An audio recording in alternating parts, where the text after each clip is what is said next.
안녕하십니까. 9월 18일 오후 김경국TV 시작하겠습니다.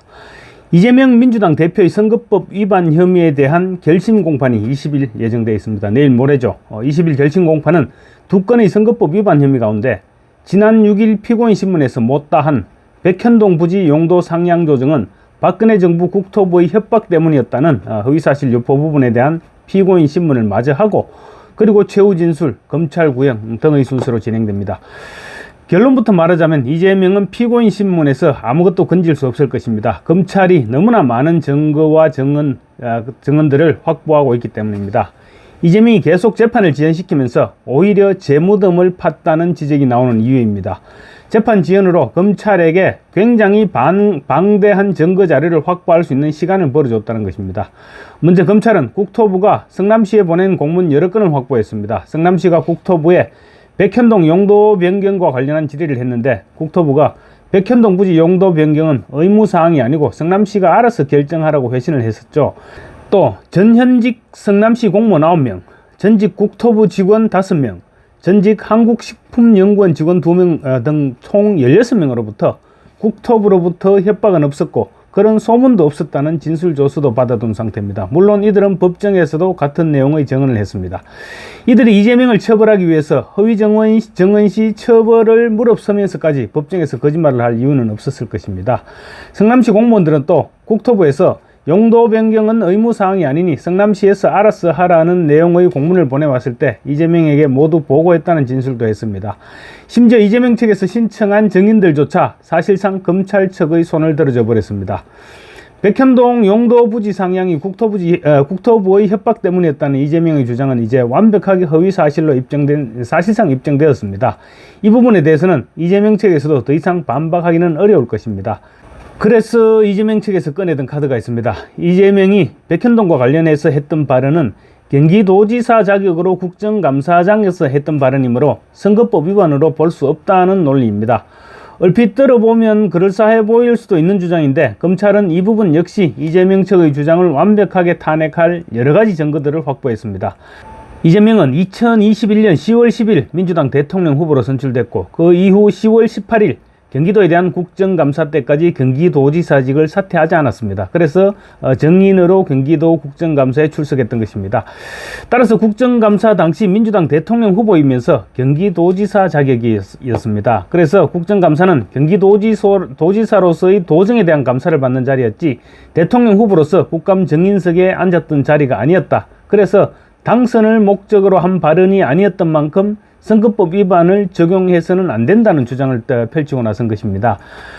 만약에 시간이 촉박했다면 검찰이 이 주장을 반박할 증거들을 찾아낼 수 없었을지도 모릅니다. 그러나 검찰이 재판 과정에서 제시한 증거들을 보면 이런 증거까지 어떻게 찾아냈을까 싶을 정도로 꼼꼼하게 체크를 했습니다. 시간 여유가 있었기 때문에 가능했던 일이죠. 우선 검찰은 이재명이 대선 후보로 선출된 이후 이재명과 민주당 지도부의 거의 모든 발언을 체크했던 것으로 보입니다. 먼저 검찰은 이재명의 경향신문 인터뷰 기사를 증거로 제출했습니다. 민주당 대선 후보 선출이 유력시 됐던 2021년 9월 14일 경향신문과의 인터뷰에서 현직 지사이기 때문에 국정감사에서 야권의 공격을 받을 수 있지 않겠느냐는 질문에 이재명은 이렇게 답변했습니다. 과거 국정감사에서도 공세를 받았기 때문에 대응하면서도 얻는 게 많았다. 국정감사를 치를 때마다 지지율이 올랐다. 국정감사를 기회 요인으로 만들 자신이 있다. 이렇게 답변을 했습니다. 국정감사를 지지율을 끌어올리는 도구로 활용하겠다는 의지를 밝혔던 것인데, 명백히 대선 후보 자격으로 국감을 받겠다는 뜻을 표명했던 것입니다. 이재명은 이 인터뷰 기사를 자신의 블로그에 올렸습니다. 국정감사를 대장동과 백현동을 비롯한 여러 의혹들을 해명하는 자리로 활용하겠다는 의지를 보여준 증거가 되는 것입니다. 또 후보로 선출, 그러니까 10월 10일이죠. 후보로 선출된 직후 경기도 국정감사가 시작되기 직전인 2021년 10월 15일 민주당 의원총회에 대선 후보자 자격으로 참석하고 나오면서 기자간담회를 가졌습니다. 그 자리에서도 이재명은 국정감사 정인석의 여당의 공식 대통령 후보가 정인으로 선서를 하고 정쟁의 한복판에 설 필요가 있느냐는 생각도 있는 듯한데, 대선 후보로서 대장동과 백현동 의혹에 대해 직접 해명하기 위해 국정감사에 나섰다고 말했습니다. 이 정도 얘기면 빼박이죠. 대선 후보로서 직접 나섰다. 국정감사장에 직접 나섰다고 본인 입으로 얘기했기 때문입니다. 이재명은 또 민간 업체들이 개발 이익을 같이 나눠 먹다가 걸려놓고는 들키니까 마치 이재명 때문이라고 하는 정치 공세를 하는 것을 국민들께 설명드릴 것이다 라고도 말했습니다. 당시 대장동과 백현동을 둘러싼 논란이 한창 있을 때죠. 그래서 그 부분에 대해서 국정감사에서 대선 후보 자격으로 해명하겠다는 그런 주장이었습니다. 경기도지사로서가 아니라 대선 후보로서 국감장을 해명의 자리로 활용하겠다는 의지를 자기 입으로 밝혔던 것입니다. 검찰은 이재명은 억울하다고 느끼면 공적인 자리를 해명의 기회로 삼아왔다고도 주장했습니다. 이 기자 간담회 영상 역시 증거로 법정에 제출됐습니다. 당시 민주당 대표인 송영길 전 의원도 이재명의 탈출구를 봉쇄하는 데 큰 역할을 했습니다. 경기도 국감 하루 전인 2021년 10월 17일 방송에 출연한 송영길은 이렇게 얘기합니다. 이재명 후보에게 경기도 국감을 대통령 후보 인사청문회로 생각해달라고 말했다. 이렇게 밝혔습니다. 송영길 전 대표는 또 처음에는 경기도지사 사퇴를 요구했는데 이재명 후보와 통화를 해보니 이 후보가 언론에서 편집되지 않은 생방송 그대로 국민께 설명할 기회를 꼭 놓치고 싶지 않다고 말하더라. 결과가 잘 나와서 이재명 후보의 반전 계기가 될 것으로 확신한다고 말했습니다.